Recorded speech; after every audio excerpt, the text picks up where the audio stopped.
Are you one of those that's been becoming increasingly worried about the amount of hatred that we're seeing in public spaces these days? Whether it's on the news, in social media, in WhatsApp groups or other groups that we're part of, between friends, between family members, even neighbours? Well, welcome to the cancel generation. Hello, I'm Sandhya and welcome to Dynamic Living.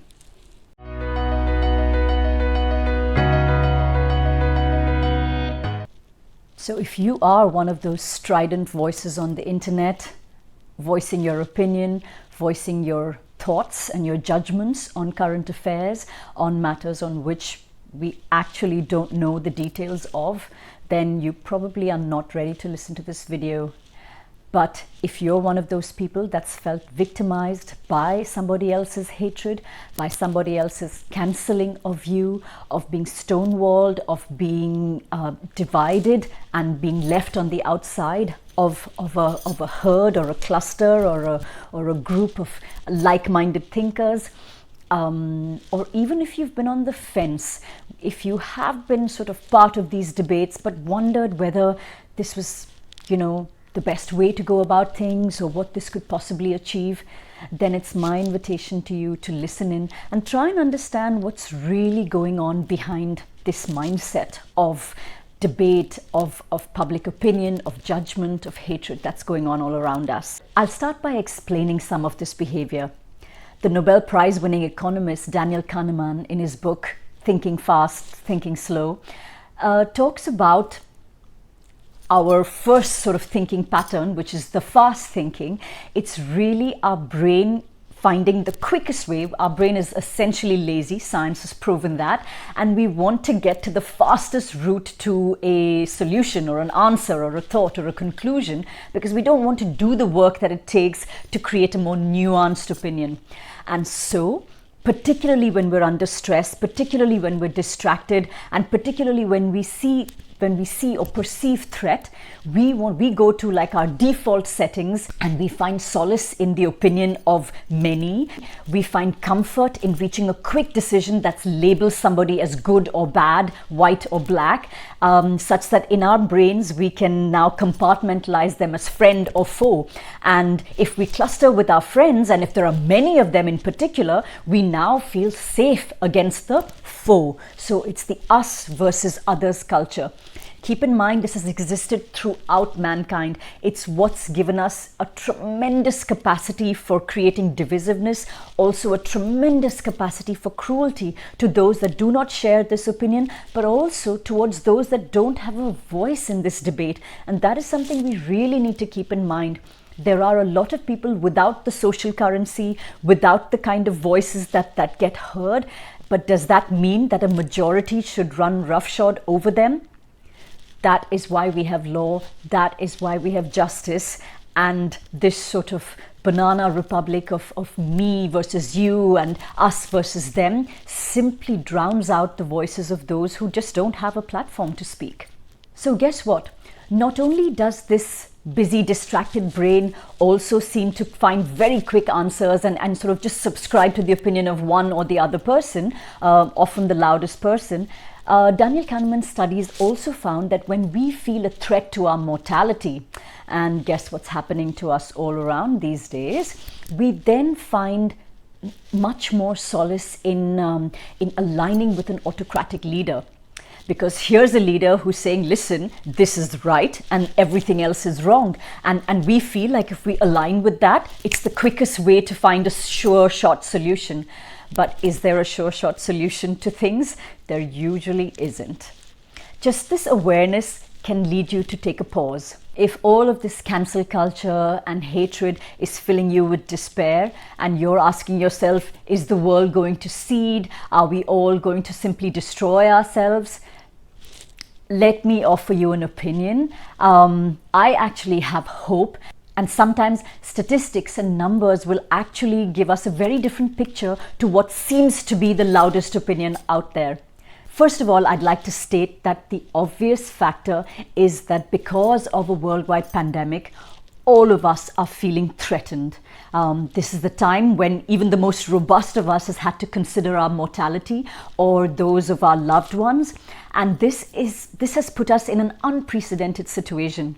So my invitation for those of you that are really worried would be to just sit with these feelings.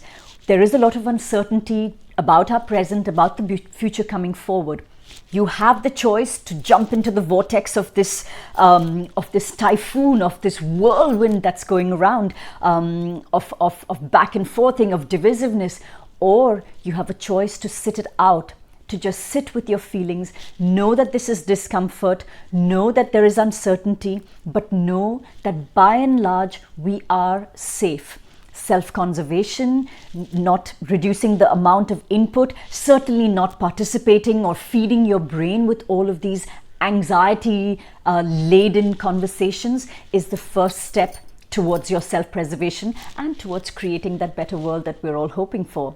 Do keep in mind that there's not much point in trying to rationalize with mob behavior. If you get onto social media to voice what you might believe is a rational thought, do keep in mind, one, it's like Jesus said, forgive them, Father, for they know not what they do. So if you are speaking to somebody whose cognitive thinking has been hijacked by the perception of threat, there's no use trying to rationalize with a brain that's not functioning completely, right? Secondly, philosophically, it is a sort of ego for us to go out there and say, hey, listen, I'm the voice of rationality and you are the voice of idiocy or anger or bigotry or whatever it may be. Now, this is not to say that you should not take action. My point simply is that engaging in these debates simply becomes a you versus me and really will produce not very much result trying to rationalize with an irrational brain. Secondly, I will say that just because it appears like we seem to have a lot of dictators emerging, that there seem to be so much intolerance, whether it's towards refugees, whether it's towards migrant labor, whether it's towards the poor, the underprivileged, the socially and economically disadvantaged sections of our society, or even towards us. Very often we might feel like a victim as well of the cancel culture, right? Let's understand that actually overall, at least the earlier statistics, there are authors like Steven Pinker who write in books like The Better Angels of Our Nature. Statistics actually show that we are moving towards greater peace. There are fewer number of deaths compared to those historically where we committed mass genocide in the name of religion or certain kinds of bigotry. Yes, it might seem like it's a lot more today, but that's because news is blow by blow. And of course, we know about how things get sensationalized and we have access to minute by minute updates in multiple formats. So it does seem like there's a lot out there. It'll be interesting to see how Steven Pinker's numbers show up like in a post-COVID world. But again, I will come then to the second part of this, which is that while the voices, while the herd mentality, while the divisive forces can often be in larger numbers, keep in mind that this is an unthinking majority or a mass. I wouldn't even use the word majority. It doesn't take as many thinking minds to create big change. So if you do feel like your cognitive abilities are functioning, if you're sitting with your discomfort, and if you're not jumping into the fray, then do know that just a few of you can bring about big change in the world. And that's really the crux of where this lies. You need to practice self-preservation, you need to practice self-love, and then you can plunge into compassionate action. And this can be very small, but will have a multiplier effect. That is the law. You help one family and that in turn helps so many others in a community. Do keep in mind that very often it is the people that have so little that are always other regarding. It's very easy for us to sit in high rises and point fingers at each other and talk about the government. There are people that live in shanties, in small communities, and they live cooperatively because they realize that their very survival depends on this. If we can all realize that we are a family, that we are a community of not just human beings, but of all living forces, and this is the only planet that we have, we can create concerted, compassionate action and create the world that we want for ourselves. Now, this might sound idealistic, but I will urge you to look up studies that show this. History has proven time and again that it takes just a few enlightened individuals to create a mass movement of consciousness awakening. Finally, I will say as number 3 that do keep in mind that in any kind of war or maelstrom or public drama, there are a few people who are the puppeteers. There are a few people who are pulling the strings, and there are a few people that stand to benefit and are laughing all the way to the bank. Again, if you're tempted to jump into a debate online, I will just say hold back for just a minute, and perhaps you can ask yourself a few questions. Number 1, who really cares about all of this? Who cares about your opinion? Are people even going to listen to you, or are they simply going to judge you one way or the other and put you into one or the other camp? So is it worth giving of your precious time, your precious energy, your precious peace of mind in order to make a statement or voice your opinion? Or is it more you saying that I want to be heard, I want to correct things? If that's the case, let's figure out a more intelligent way to do this. Number 2, ask yourself really why you're doing this. We know that vengeance brings no good. Because again, your brain is going to get hijacked just as the other person's is, which is why they say that an eye for an eye makes both people blind. We're simply blinded by hatred. What you need is thinking action, concerted action, intelligent action. And that's not going to happen in a contest of who is the loudest and who can drown the other person out, who can cancel the other person out. The other reason why you might want to do this is because you're actually able to see some injustice happening. And that's wonderful. We do tend to get hypervigilant when we are faced with a threat, but your hypervigilance is your ability to see somebody else's suffering, to be able to see your own suffering when most people cannot see it.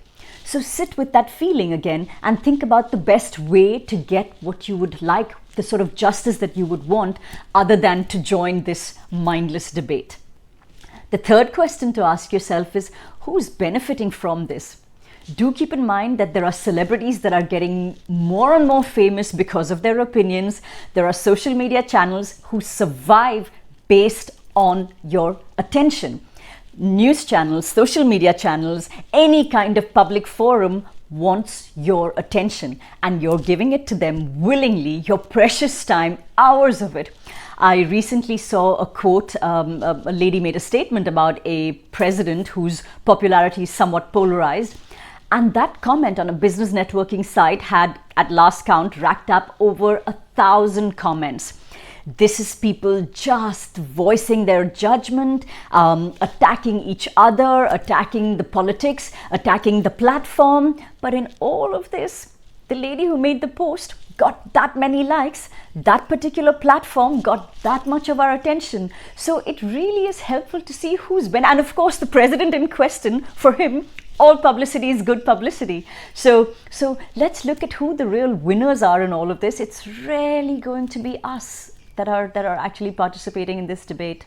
So my conclusion in this rather long video is that yes, it might seem like the loud voices out there seem to be dictating the direction that our world is going in, but that does not necessarily bear out in terms of statistics and in terms of the reality of things. It is my invitation to you, rather than to despair, to just remind yourself that this is a time when calm, concerted, cognitive and cooperative action can bring about wonderful big things, because we know that after every dark night must come the dawn, after every crisis does come calm, and after every war, every typhoon, life begins again. And this time we can choose to do it more consciously. Please do share this video with anybody that's felt cancelled or hurt by public opinion in the recent past, and let's create an army of compassionate warriors. Do subscribe to my channel, and thank you for watching.